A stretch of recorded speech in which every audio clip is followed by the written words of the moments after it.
presentación del libro Una visión metodológica para regidores de los autores Florentino Díaz y Yesabeth Muriel de la Comisión de Educación y Cultura de la Municipalidad de Lima en el 2022. Vamos a leer entonces sus biodatas. Yesabeth Muriel Guerrero es magíster en Gestión Cultural por la Universidad Internacional de La Rioja, España, y cuenta con estudios en literatura hispanoamericana por la Universidad Nacional Mayor de San Marcos.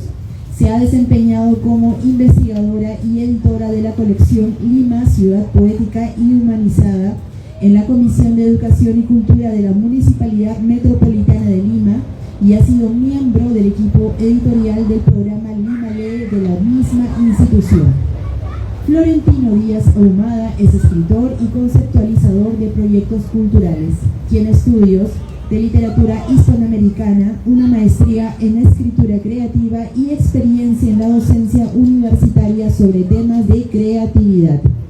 Se ha desempeñado como presidente de la Comisión Metropolitana de Educación y Cultura para la Ciudad de Lima, Perú, con el resultado de 11 ordenanzas aprobadas en el marco de su visión para una Lima Ciudad Poética. Cuenta con más de 15 publicaciones de su autoría y con más de 30 títulos editados. Adelante. Muchas gracias. Quiero agradecer inmensamente a Ciudad Librera por la invitación, a la Municipalidad de Pueblo Libre y también al autor a quien tenemos aquí presente, el ex regidor Florentino Díaz Ahumada, quien gracias a una iniciativa llamada Lima, Ciudad Poética, pudimos tener el honor de dirigir, de coeditar una serie de libros por la misma iniciativa, ¿no? Libros de historia, que tienen un contenido histórico, de literatura, de filosofía y educación. Y el día de hoy vamos a presentar este libro, se titula Una visión metodológica para regidores. Entonces, es un libro que en principio está dirigido para los regidores que asuman, digamos, la comisión, ¿no?, de Educación y Cultura, para los próximos regidores, pero no solamente para ellos, sino también para cualquier agente cultural, entonces, mediador de lectura, entre otros, ¿no? Quisiera iniciar este breve conversatorio preguntándole a Florentino Díaz acerca de cómo surge la idea de escribir este libro, porque es importante escribir, crear una visión, ¿no?, tener una visión dentro del ámbito político y que esta a su vez pueda generar proyectos, conceptos, ideas para poder legislar, fiscalizar y regir, ¿no?, en las políticas educativas y culturales. Entonces, esa es mi primera pregunta, Florentino. Bien, te escuchamos. Muchísimas gracias, estimada Yesabeth Muriel, editora, colaboradora y además escritora, con quien hemos pues desarrollado este libro, esta propuesta que lleva como título Una visión metodológica para regidores, y como bien has mencionado, no es solamente para regidores, ya sea metropolitanos o regidores distritales, sino que este libro tiene como intención proponer un acercamiento a la acción política, pero efectivamente con una metodología, es decir, expresando las funciones que toda, digamos, individualidad, toda autoridad elegida puede tener, ya sea un regidor, ya sea un congresista, ya sea un gobernador, entre otros, ¿no? Entonces, es una propuesta, es una visión, como el título lo tiene, ¿no? Es una visión. ¿Por qué? Porque este libro busca transmitir esa experiencia de los 4 años en la que me desempeñé como regidor metropolitano junto con el alcalde Jorge Muñoz y luego con el alcalde Miguel Romero Sotelo, y que fue un periodo del 2019 al 2022. Y atendiendo a la importante pregunta que me haces de por qué sacar un libro sobre una metodología para regidores, que como ya he expresado, no es solamente para regidores, sino que puede también ser leída incluso también por la ciudadanía. Bueno, la intención de este libro es transmitir una experiencia. ¿Por qué? Porque cuando nosotros entramos en el camino político, si bien es cierto tuvimos algunas capacitaciones, pero la realidad es que hay mucho por hacer para capacitarnos como autoridades políticas, para capacitarnos como ciudadanos con intención y con potencialidad creativa, para capacitarnos, ¿no? Entonces, a mí me hubiera encantado, yo lo pienso como que es lo que le gustaría tener a la siguiente generación, que por ejemplo ahorita están las autoridades ediles municipales que están a partir del 2 de enero del 2023, que vienen ejerciendo. A mí me hubiera encantado en un libro breve como es este, de apenas unas 95 páginas, un libro breve, tener digamos un acercamiento de cómo desenvolvernos en nuestro cargo, ¿no? Entonces la intención de este libro es una intención de orientación, pero también, Yesabel, es una intención de entusiasmarnos, ¿no? De saber que la acción política, que la actividad política no es una actividad solamente de poder, no es una actividad solamente digamos, de figurar en los espacios, ¿no? Que es importante, ¿no? Sino que es un servicio. Y es como se propone en este libro, es un camino espiritual también, ¿no? Bien, muchas gracias por estas palabras. El libro en sí mismo tiene una estructura, como todo el libro. Se compone en 7 capítulos. Inicia como, por ejemplo, el capítulo 1, que se titula El centro, la actitud y la acción, ¿no? ¿Qué tan importante en este capítulo es que se aborda el tema de por qué es importante hacernos esas preguntas fundamentales de quiénes somos, cuáles son nuestros valores, hacia dónde vamos, ¿no? ¿Por qué emprendemos este camino político? En el caso de que quien lea este libro se trata de una autoridad política, ¿no? O también un gestor cultural, o también un artista, o un investigador, o un científico, porque este libro está dirigido para todos aquellos interesados en las humanidades, en la gestión educativa. Entonces, el primer capítulo, el autor plantea por qué es importante tener muy claro nuestro centro, de quiénes somos.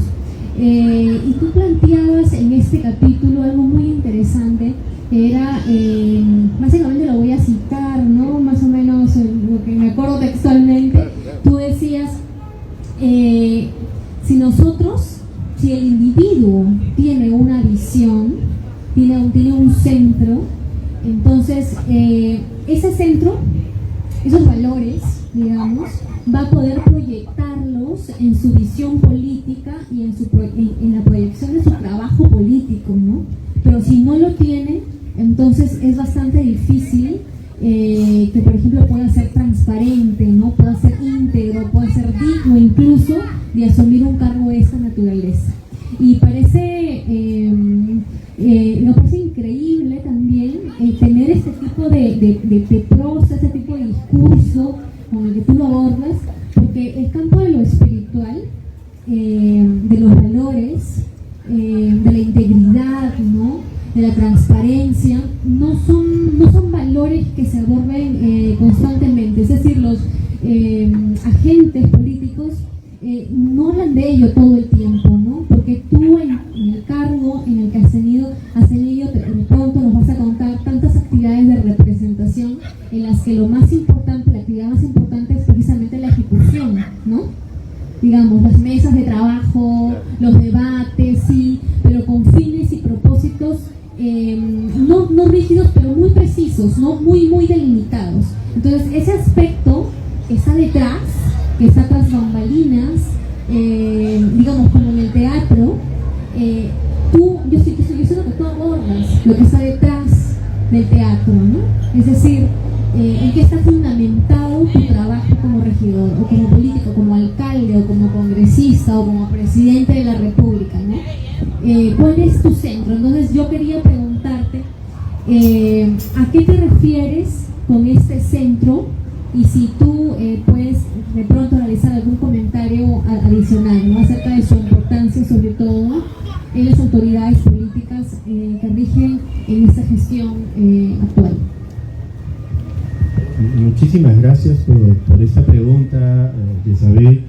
Es una pregunta muy profunda y que puede tener también una respuesta que vamos a tratar. Bueno, voy a tratar de expresar esta respuesta desde la sencillez y desde la experiencia de estos 4 años. Para mí, mis amigos saben que yo me formé en literatura.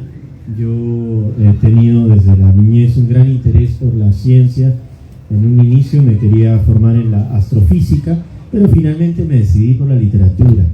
Y luego, por esas circunstancias de la vida, como dicen, la vida es eso que sucede mientras uno hace planes, ¿no? Si bien es cierto, hay una planificación, hay una visión, ¿no?, de lo que debe uno, lo que uno quiere, lo que uno hace, pero la vida es un transcurrir que te toma también, ¿no?, y te lleva por lugares que tú no habías pensado, ¿no? Yo, en ese sentido, cuando asumí el cargo y juramentamos en el Parque de las Aguas el 2 de enero del 2019, ¿quién se iba a imaginar que íbamos a tener la pandemia exactamente un año después? ¿Quién se iba a imaginar que a las 2 semanas de nuestra juramentación íbamos a tener, por ejemplo, un aniego terrible que sucedió en San Juan del Urigancho? ¿Quién se iba a imaginar todas las situaciones que se iban a dar? Y en ese sentido, y he sido testigo también de la fortaleza, porque muchas veces se habla de que los políticos o la gente que trabaja en el sector público no tiene, ganas o no quiere trabajar. Totalmente falso, ¿no? Creo que la gran mayoría de personas que están involucradas en el sector público, en el sector político, quieren trabajar y lo hacen, y yo soy testigo de que lo hacen con mucho ahínco y a costa de la propia salud. Entonces, yendo a tu pregunta, Isabel, ¿por qué me refiero al centro? Porque nadie habla, o poco se habla de la salud mental, espiritual, de la salud y del equilibrio que debe tener una persona, tanto sea mujer, hombre, una persona que asume un cargo de esta responsabilidad. No se habla de eso, se da por sentado de que las personas asumen el cargo, y yo he sido testigo de situaciones de mucho estrés, de muchas complejas, en que colegas míos y otros colegas, yo los he visto, y yo mismo pasar por momentos en que había que o ejercer algún tipo de meditación o algún tipo de práctica para poder mantenerse en equilibrio. Entonces yo me refiero al centro como esa dimensión, y yo quisiera citar brevemente acá el texto, esa dimensión. Para mí el centro es el abrazo.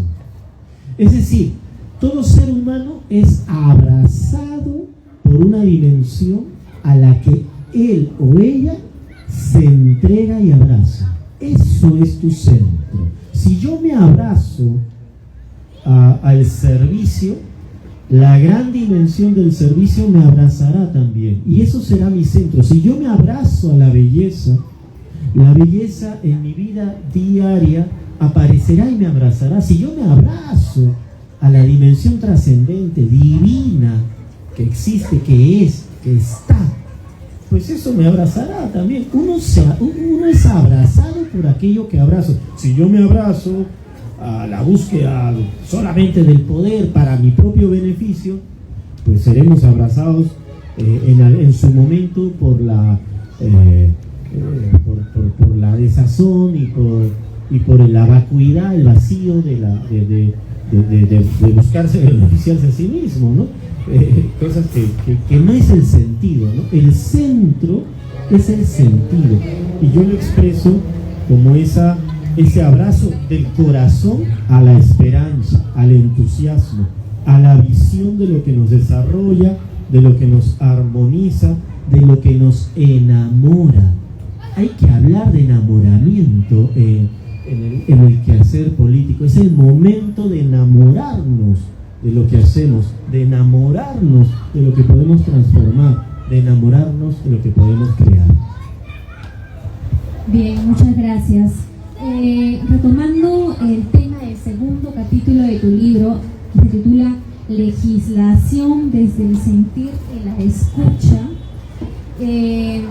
Tú nos comentabas acerca de las funciones de los regidores ya dentro del marco mismo de la Ley Orgánica de Municipalidades, ¿no? O sea, por ejemplo, una de las funciones o una de las atribuciones o obligaciones de un regidor que asume el cargo es precisamente el de proponer proyectos de ordenanzas y acuerdos. En tu caso particular de la Comisión de Educación y Cultura, ¿no? Entonces, este segundo capítulo aborda la legislación ya. Entonces, iniciamos con un centro en el que el individuo político conoce su hacer, ¿no? Tiene su centro emocional, espiritual, estructurado, ¿no? Digamos, proyectado, sí, hacia el servicio. Pero entonces puede legislar, digamos. Y además, ¿qué es lo que legisla, no? Porque háblanos un poco acerca de tu experiencia acerca de la legislación en términos de ordenanzas y qué tan importantes son para la ciudadanía, y sobre todo porque es valioso que cada uno de los ciudadanos sepa qué es una ordenanza y de qué manera le afecta directa e indirectamente, ¿no? O sea, por ejemplo, ¿cuántas ordenanzas fueron aprobadas durante tu periodo? ¿Y cuáles de ellas están directamente relacionadas, por ejemplo, con las artes, con los libros? Nosotros ahora mismo nos encontramos en una feria libre, ¿no? Pero si me acuerdo bien, una de las ordenanzas más importantes y más interesantes precisamente fue el de la Feria Internacional, la Feria Lima Ley, ¿no? De la Municipalidad Metropolitana de Lima, cuya ordenanza fue aprobada precisamente el año pasado. Entonces, claro, es una feria que ya tiene una gran trayectoria. Sin embargo, ¿por qué es valioso que una feria de esa naturaleza tenga un respaldo político con una ordenanza, ¿no? Y no solamente esa ordenanza, sino también muchas otras que involucran la ciencia, la tecnología, la educación, la intercultural, incluso la inclusión, ¿no? Educativa. Entonces, te paso aquí el micrófono para que puedas hablarnos un poco más acerca de la importancia de la legislación y de las ordenanzas. Muchísimas gracias, Isabel, nuevamente por esta pregunta, ¿no? También muy, muy importante. Bueno, una ordenanza tiene carácter de ley para el distrito o la ciudad. En el caso de nosotros que estábamos en Lima Metropolitana, nuestra jurisdicción pues eran los 43 distritos de Lima Metropolitana. Las ordenanzas pues tienen ese carácter, digamos, global. Es bien curioso porque, y es muy hermosa también la experiencia, cuando a mí me preguntan, oye, ¿qué te pareció, no? O sea, pasar por esta experiencia, yo siempre les digo que fue una experiencia, a mí me cambió, ¿no? Me cambió la perspectiva de cómo se podían desarrollar nuevas poéticas. Para mí, la legislación es como el proceso poético de creación. Es el proceso poético de creación desde las palabras, porque una ordenanza es como una ley del gobierno central, una ley, proyecto de ley del Congreso, es un texto de palabras, es un artefacto de palabras, pero la influencia de esa ordenanza o de esa ley, de esa legislación, es algo que es maravilloso ver cómo las palabras algo tan invisible, tan sutil como las palabras, determina que, por ejemplo, ya conversando sobre lo que hemos realizado en la gestión del 19 al 22, Lima tenga una feria metropolitana del libro permanentemente. Ya está legislado eso. ¿Cómo las palabras permiten que, por ejemplo, ya Lima pueda contar permanentemente por ley, por ordenanza, con un sistema de préstamo de libros llamado bibliometro? ¿Cómo Lima puede tener una ordenanza llamada Lima Creativa que impulsa con estipendios económicos iniciativas audiovisuales, escénicas, literas? Lima Creativa, ordenanza aprobado en el 2021. El Lima STEAM, por ejemplo, ¿no? O sea, un modelo educativo que combina las artes, las matemáticas, las ciencias y la resolución de problemas, el aprendizaje a partir de problemas, una metodología pedagógica como es la STEAM, está ya legislada con una ordenanza. Entonces, es muy importante este tema de las ordenanzas, porque la ciudadanía tiene que conocer cuáles son las leyes que ya están aprobadas por el Consejo Metropolitano en los respectivos años 2019, 2020, 2021, 2022, y que seguro saldrán nuevas leyes. Hay mucho que legislar, pero sobre todo hay mucho que conocer por parte de la ciudadanía para que puedan ejercer su derecho y decir, bueno, a ver, señores, si este año no hay concurso Lima Creativa, por favor, tiene que haberlo, porque la ley lo pide, la ley lo demanda. Este año no hay feria metropolitana, pucha, ¿qué pasó? Si eso estaba por ley, ¿no? O sea, tiene que haber. Entonces, la ciudadanía tiene que conocerlo, ¿no? Y en ese sentido, a mí me parece sumamente hermoso el tema de la legislación, ¿no? La legislación es la labor más alta.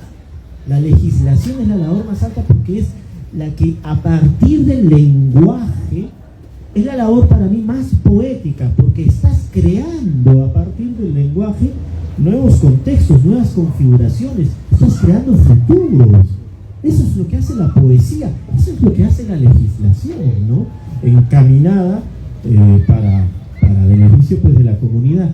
Y yo quisiera resaltar, Isabel, antes de la siguiente pregunta, que yo me siento afortunado porque en ese sentido, hablando del centro y de la legislación, en nuestro periodo tuvimos el liderazgo del alcalde Jorge Muñoz, que cuando nosotros conversábamos, pues uno salía con ganas de trabajar, ¿no? Igualmente con el alcalde Miguel Romero, ¿no? Con la visión de Lima humanizada, ¿no? O sea, tuvimos también la experiencia de ver pasar 5 gobiernos presidenciales, en 4 años 5 gobiernos presidenciales. Entonces tuvimos la pandemia mundial, o sea, fue una gestión de locos, ¿no? Por decirlo así, pero con una experiencia, pues, extraordinaria, ¿no? Entonces yo quisiera aprovechar también para saludar esos liderazgos. Bien, también quería preguntarte acerca de la comunicación, ¿no? Porque tú en tu libro tú nos cuentas que una de las más importantes cualidades, ¿no?, precisamente de la legislación es que es importante comunicarse, ¿no? O sea, tú legislas gracias a la comunicación, a la buena y saludable comunicación entre ciertas esferas, ¿no? Por ejemplo, voy a leer a continuación un fragmento de este capítulo acerca de la legislación. Tú dices: otra de las acciones fundamentales para legislar consiste en conocer de primera mano, mediante reuniones, mesas de trabajo e informes, las acciones, los programas y los fundamentos de la gestión de las correspondientes gerencias que articulan con cada comisión. Y dices, bueno, no solamente es importante conocerlas, es decir, leerlas en un escritorio, sino también es importante participar de la experiencia de las mesas de trabajo y hacer el acompañamiento. Entonces, no solamente es un trabajo intelectual o mental, sino también que atraviesa el ámbito de la experiencia, ¿no? Esta dimensión sintética, sincrética, que es física, que es mental, que es social, ¿no? Me parece bien interesante también cuando mencionas, cito, hay que tener en cuenta siempre que en el ámbito de una tarea de trabajo por los vecinos, por la comunidad o por todo un país, las desavenencias personales deben quedar atrás. Lo que está en juego es algo mucho mayor, pues la influencia de una normativa, de un adecuado trabajo de ordenanza o de proyecto de ley puede cambiar muchas vidas, ¿sí? Entonces, ¿qué tan difícil para ti fue intentar mantener este equilibrio, ¿no? Entre la ejecución, digamos, entre tu propósito de legislar y a la vez comunicarte, coordinar con las gerencias y también con otros departamentos de la municipalidad, ¿no? Porque seguramente, como mencionas aquí, te encontraste con desavenencias, te encontraste con desacuerdos en las mesas de trabajo, en otro tipo de relaciones, de encuentros, de reuniones. Entonces, ¿qué significó para ti este manejo comunicativo saludable? Es decir, ¿qué significa, en resumen, comunicarse con salud, digamos, o significativamente, ¿no? También lo que últimamente llamamos la comunicación significativa. ¿Qué tan importante es para poder legislar? Muchísimas gracias, Elizabeth. Bueno, la comunicación es imprescindible, ¿no? Es fundamental y no es una comunicación exclusivamente mental, como bien has mencionado. No es el proceso de legislación, el ejercicio político que pasa por la legislación, por la fiscalización, por la representación, ¿no? Una autoridad política para mí es como de alguna manera un comunicador también, ¿no? Es alguien que está desarrollando con su actitud, con su gesto, con su expresión, está también bajo la mira de las personas y es un referente, ¿no? Para mí es como una maestra o un maestro, ¿no? En el sentido pedagógico, ¿no? O sea, todos somos maestras y maestros en tanto que somos referentes de alguien, ¿no? La madre con el niño, el padre con el niño, en fin, el conductor con su pasajero. Somos referentes, de repente nos convertimos en referentes en la cola de un supermercado cuando vemos a alguien que tiene una dificultad y le señalamos dónde está el producto, etcétera, ¿no? Entonces la comunicación es tomar esa conciencia de que uno es referente de otra persona en algún momento y hay que moverse con delicadeza, y también con contundencia cuando es necesario, ¿no? Contundencia que nunca debe pasar por, obviamente, ninguna falta de respeto de ninguna manera, ni ningún tipo de manifestación pues violenta, ¿no? Por supuesto, cuando hablo de contundencia me refiero que las cosas a veces hay que expresarlas con claridad, ¿no? Y con firmeza, porque eso transmite también una convicción, ¿no? Es algo que yo fui aprendiendo en el camino, porque yo era más de la comunicación desde la suavidad, desde la meditación, a mí siempre me ha fascinado y anhelo esa dimensión tierna de la comunicación, pero también hay ternura en una claridad y en una convicción de las ideas, ¿no? En un rigor que tengas tú con las ideas. El amor no es solamente una manifestación de edulcorar la píldora a alguien o a la gente. El amor también es una manifestación de rigor y de ser claro con las ideas. Es un acto también amoroso, ¿no? Pero en ese sentido, tú me comentabas sobre un texto que yo escribí de dejar atrás las desavenencias personales. Sí, como en toda relación humana, ¿no? Entre humanos, tenemos desavenencias, a veces, pues, no sé, alguien llega, tiene sus problemas, y uno está susceptible si uno comienza a decir, ay, no, tal funcionario no me lleva bien, tal político, colega no me lleva bien, y uno comienza a llenarse la cabeza, pero sobre todo el corazón, de desavenencias, no caminamos a ningún lado. Hay que dejar atrás las desavenencias y apuntar al proyecto, ¿no? O sea, si yo me tengo que juntar con tal persona porque eso va a surgir una ley, va a surgir un proyecto que va a beneficiar a la comunidad, mi desavenencia la dejo al costado, ¿no? Entonces, hay un tema de gestión emocional, imprescindible en el quehacer público, en el quehacer político. Así como se habla de la gestión emocional en el quehacer empresarial, hay una gestión emocional imprescindible en el quehacer político. Muy bien, otro capítulo que quería mencionar era precisamente el de la representación, ¿no? Una de las funciones también de un regidor es representar a la ciudadanía y representar sus conflictos y sus intereses. Ahora bien, tú mencionabas en el libro también algo muy interesante, y era que no únicamente había que estar abiertos, sino hasta tener el oído abierto a los conflictos, ¿sí? Y a las peticiones, sino también tener esa dimensión resolutiva, ¿no?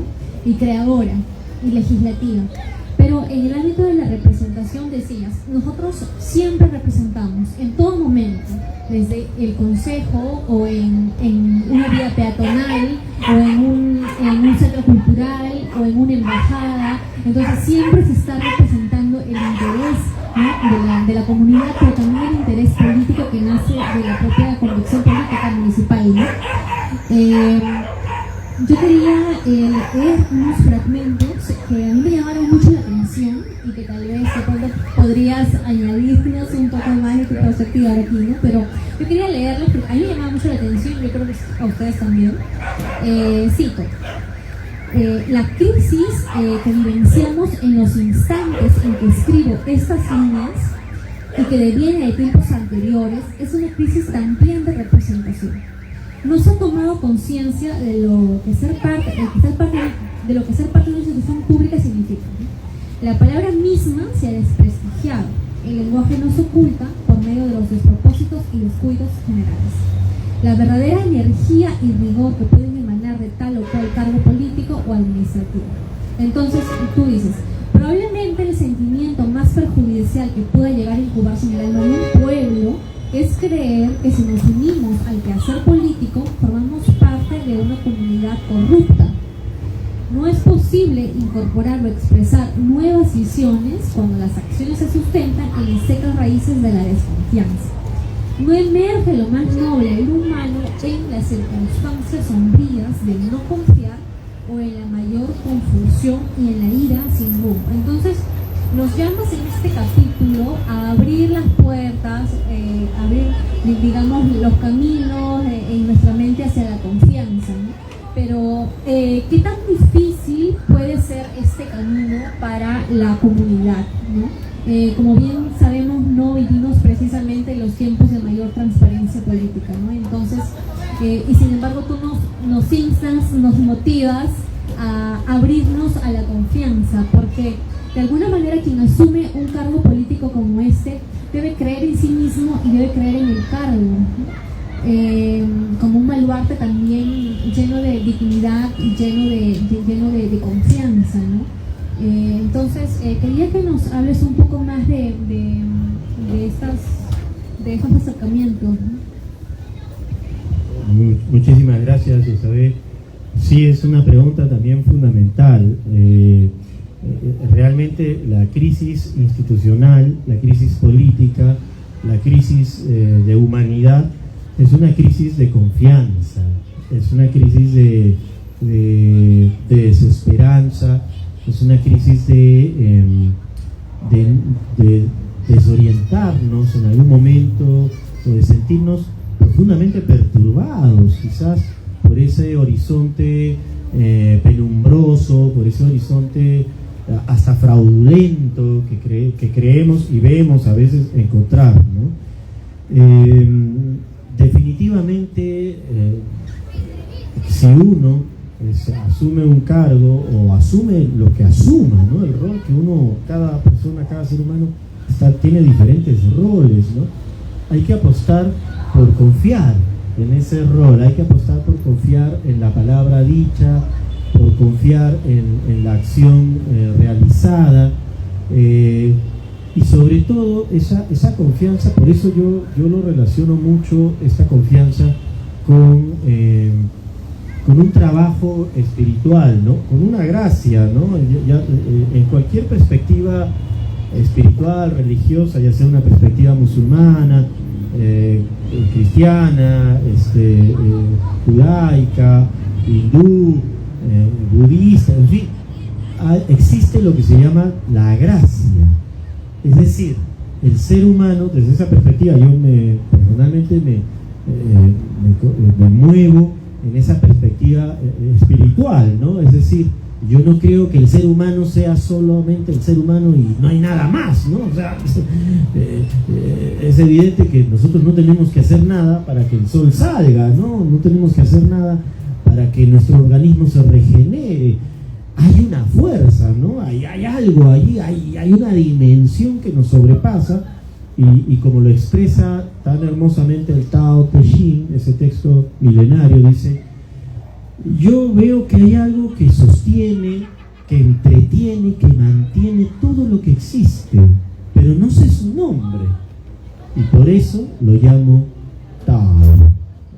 Entonces hay algo, hay una dimensión suprahumana, infinitamente más grande, y hay que abrirnos a esa dimensión para confiar, ¿no? Para tener esa gracia de confiar y de sanar nuestro corazón de la desconfianza, ¿no? Porque hay una herida de desconfianza que tenemos como humanidad y que tenemos que sanar, ¿no? Cada uno en su día a día, ¿no? Tratar de confiar. Creo que eso es vital. En política se ve, se habla y se vive también, ¿no? De que las acciones, nada es por nada, ¿no? Todo es un toma y daca, ¿no? Puede ser, ¿no? Puede ser. A mí me gustaría verlo desde otra perspectiva. Me gustaría verlo que en política hay que tejer acciones y hay que tejer gestos, ¿no? Entonces, no todo es recibir para luego dar algo, o dar algo para que luego me cobren el favor. Hay dimensiones en las que uno da sencillamente, ¿no? Uno da y no espera nada, y ya el universo en sí es solidario, ¿no?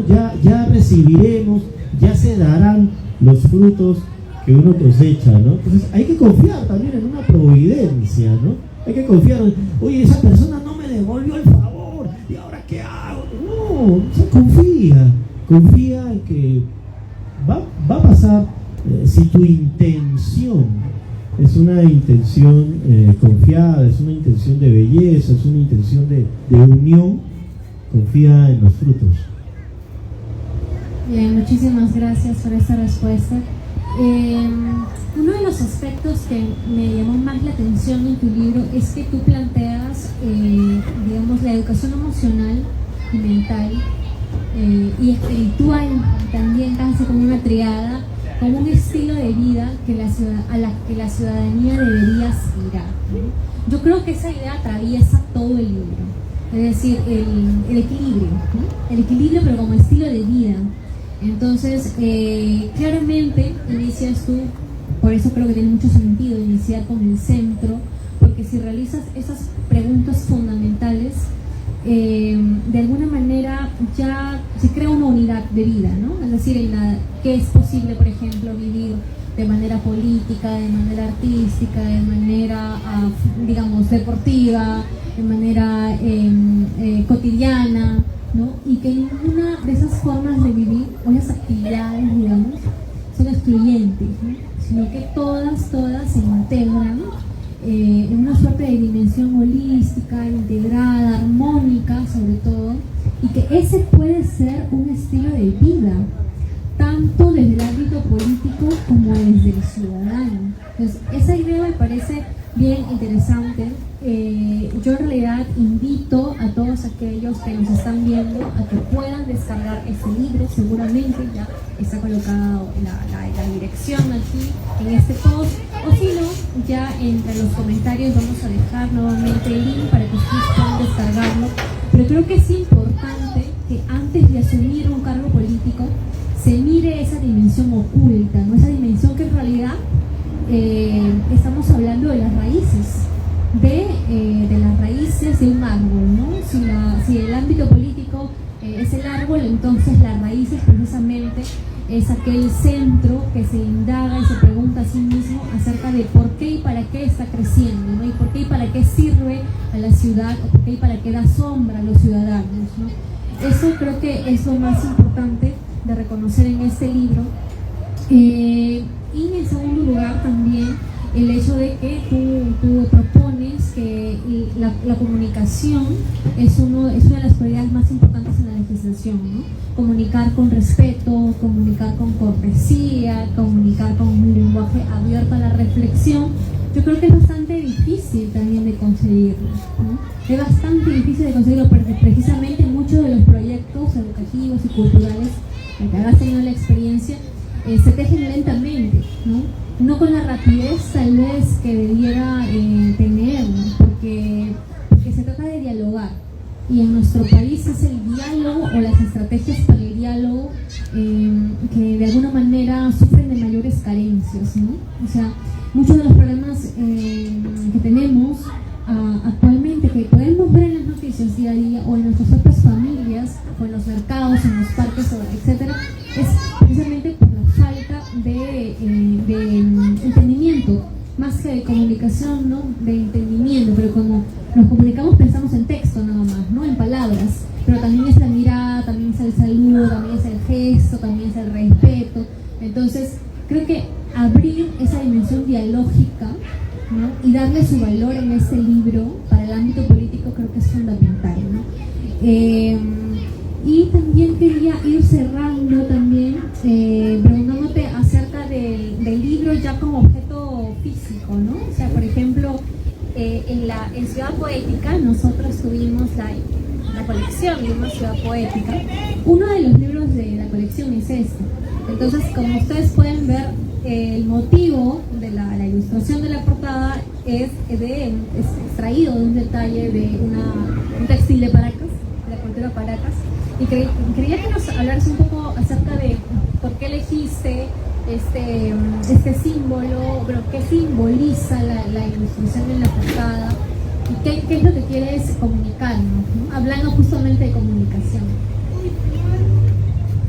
Muchísimas gracias, Isabel. Bueno, para mí es entrañable poder tener esta conversación contigo porque realmente tú tuviste una participación, una incidencia fundamental en la realización de este libro. Y yo quiero agradecer públicamente y profundamente esa incidencia y este quehacer que tú desarrollaste a través de tu trabajo de edición y de tu perspicaz y muy atenta lectura del texto que permitió pues, su desarrollo y su estructuración, ¿no? En ese sentido, parte de ese proceso, tú recordarás, y sabés que teníamos que determinar pues, la portada de este libro, ¿no? ¿Cuál va a ser la portada, ¿no? Porque la portada, la línea estética, ¿no? Y ahí también agradecer a María Fernanda Díaz, diseñadora del programa Limalé, quien también pues, nos ayudó, ¿no? con este tema. Y Heriberto Díaz también, que desarrolló la portada de este precioso libro que es el homenaje a Victoria Santa Cruz, un libro de artículos, y entre otros este otro bellísimo libro del gran poeta y filósofo Alberto Benavides Ganosa, entre otros libros que ya no los hemos podido traer porque ya no llegábamos a la presentación si lo traíamos, el libro del gran maestro, poeta, eximio editor peruano Ricardo Silva Santisteban. Asimismo el libro de Antonio Raimondi, una belleza el libro que te encargaste también de saber editar, y entre otras publicaciones, y las memorias de la visión Lima Ciudad Poética y humanizada que editamos y que ustedes la pueden descargar. Acabo de subir justo cuando me estabas haciendo la pregunta, Yesabel,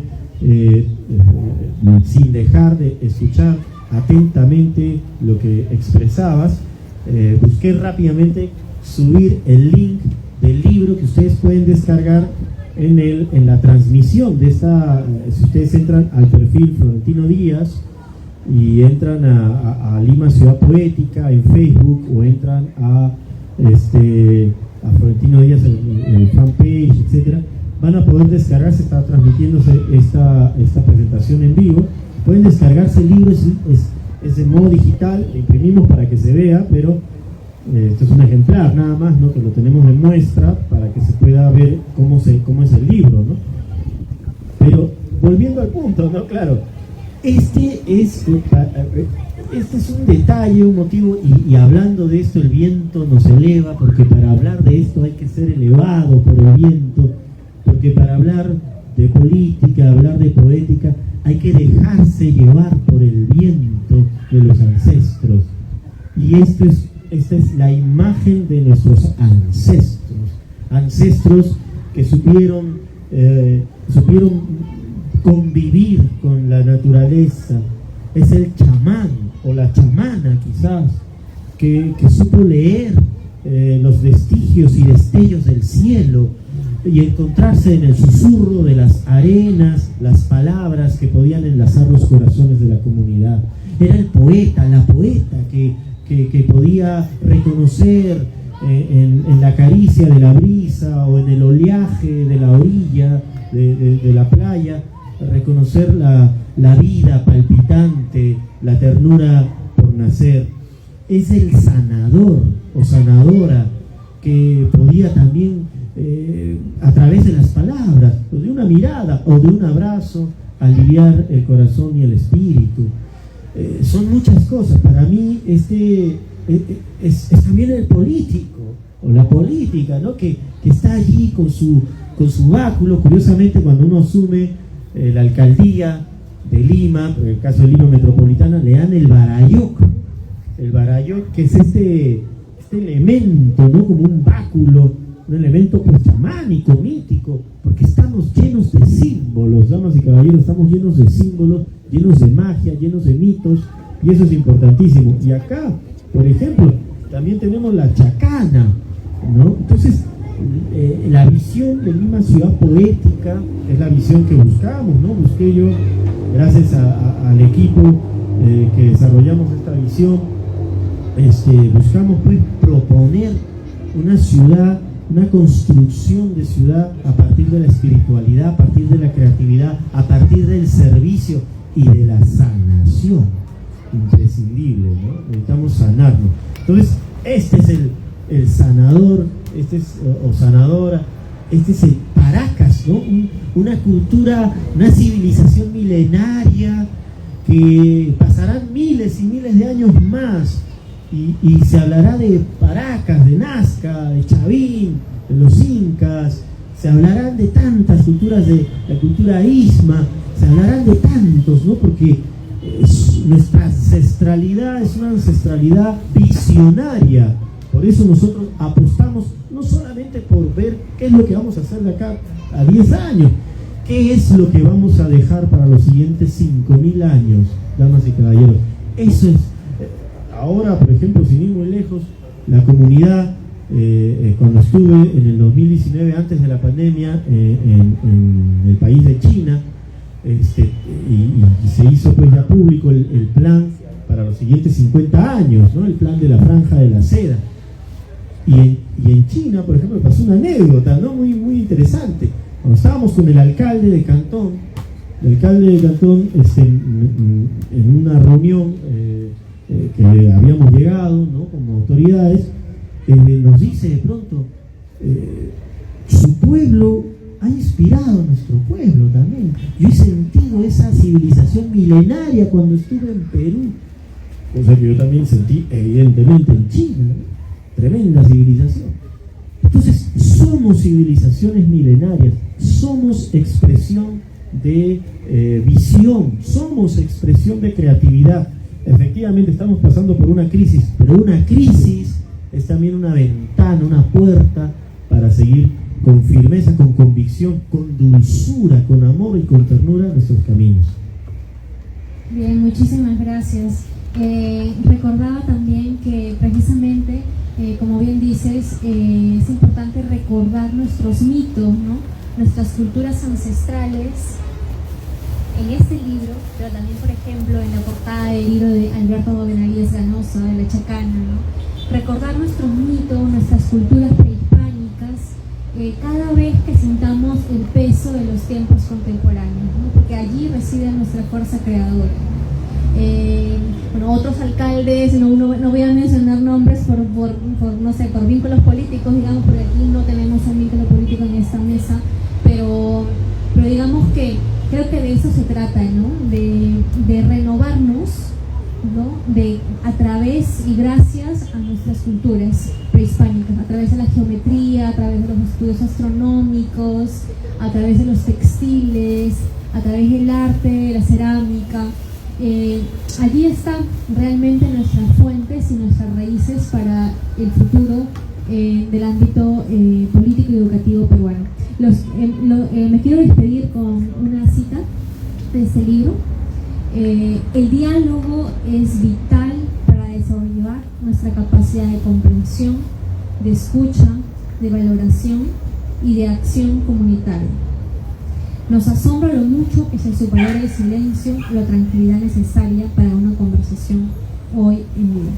Aún en los espacios de transporte público o en los restaurantes, los dispositivos celulares son escuchados a todo volumen, como si ya no tuviéramos reparo alguno en ignorar la presencia o tranquilidad de los demás.